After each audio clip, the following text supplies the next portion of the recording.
misteryosong pagkawala ng bata habang naglalaro sa tabi ng ilog? Ano kaya ang nangyari? Sabay-sabay nating alamin. Bago natin simulan ang ating kwento sa video ito, ay inaanyayahan kitang mag-subscribe sa ating channel para lagi kang updated sa ating susunod na kwento. I-like mo na rin ang video na ito kung sakaling magustuhan mo at pwede ka rin magbigay ng opinion mo sa paksa nating ito. Pakilagay na lang sa comment section. Maraming salamat! Naglalaro ang munting bata sa tabi ng ilog. Tila walang kamuwang-muwang sa mga panganib na nag-aabang sa kanya. Ang tubig ay tahimik. Samantalang ang mga puno ay tila sumasayaw sa himig ng hangin. Ngunit, isang sandaling pagkakamali ang magiging simula ng isang misteryosong pagkawala. Habang siya ay abala sa paglikha ng kanyang mga imahinasyon sa tabi ng ilog, biglang napansin ng mga nagmamasid na siya ay biglang nawala.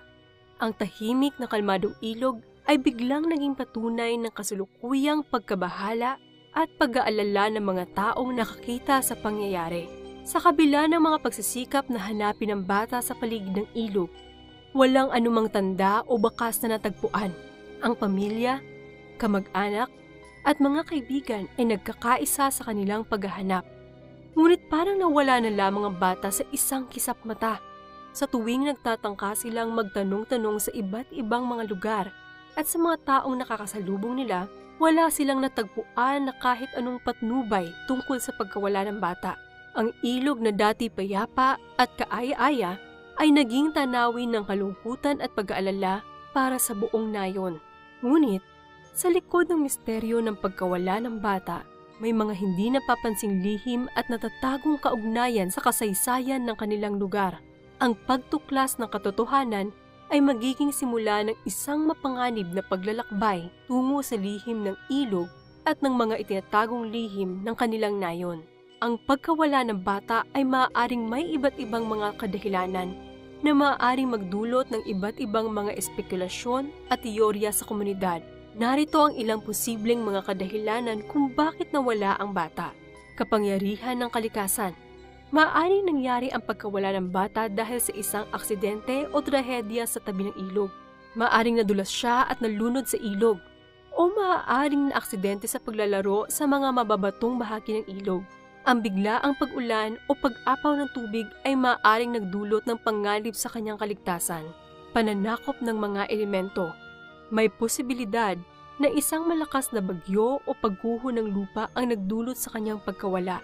Ang mga bagay na ito ay maaaring nagbago ng anyo ng kapaligiran at nagdulot ng panganib sa kanyang kaligtasan. Pangaagaw o pandudukot. Hindi maaaring itanggi na ang bata ay maaaring biktima ng krimen o pangaagaw. Maaaring siya ay nadukot ng isang estranghero o kaya ay may kaugnayan sa personal na alitan o away sa kanilang lugar.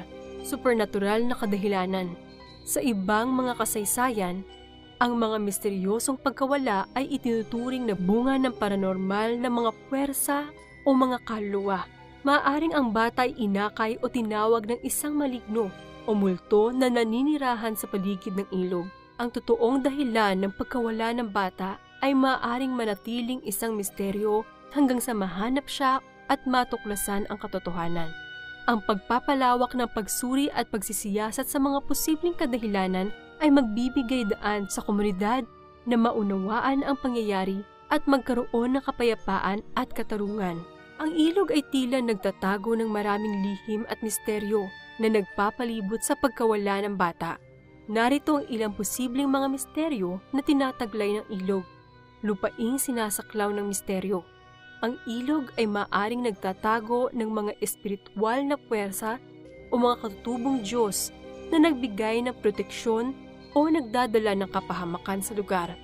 Ang mga alamat at kwento mula sa mga lokal na pamayanan ay maaaring nagpapakita ng mga misteryosong nilalang o anito na naninirahan sa tabi ng ilog. Bewitched na katubigan. Maaaring may mga misteryosong puwersa sa ilog na nagdudulot ng hindi pangkaraniwang mga pangyayari, tulad ng pagbabago ng agos ng tubig, paglitaw ng mga bagay-bagay mula sa ilog, o maging pagkawala ng mga tao o bagay na napadaan sa paligid ng ilog. Ang mga lokal na kwento ay maaaring magpakita ng mga palatandaan ng pagkakahati-hati ng ilog na may kaugnayan sa misteryo nito. Ligaw na landas. Ang ilog ay maaaring may lihim na landas o daanan na hindi alam ng mga tao. Maaaring may mga nakatagong kuweba, mga puok ng pagtitipon ng mga nilalang, o maging mga tunnel papunta sa iba't ibang mga lugar.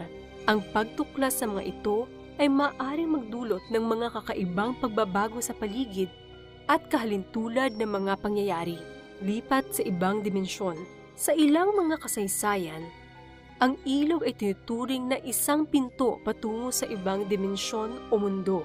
Ang misteryo ng pagkawala ng bata ay maaaring nauugnay sa isang puwersa o katangian ng ilog na nagdudulot ng paglilipat ng mga tao sa ibang dimensyon. Sa kabuuan, ang misteryo ng ilog ay maaaring maging napakakomplikado at may mga kadahilanan na higit pa sa simpleng pagkawala ng isang bata. Ang pagtuklas sa mga ito ay magdudulot ng malalim na pag-unawa sa kalikasan at kababalaghan ng mundo sa paligid natin.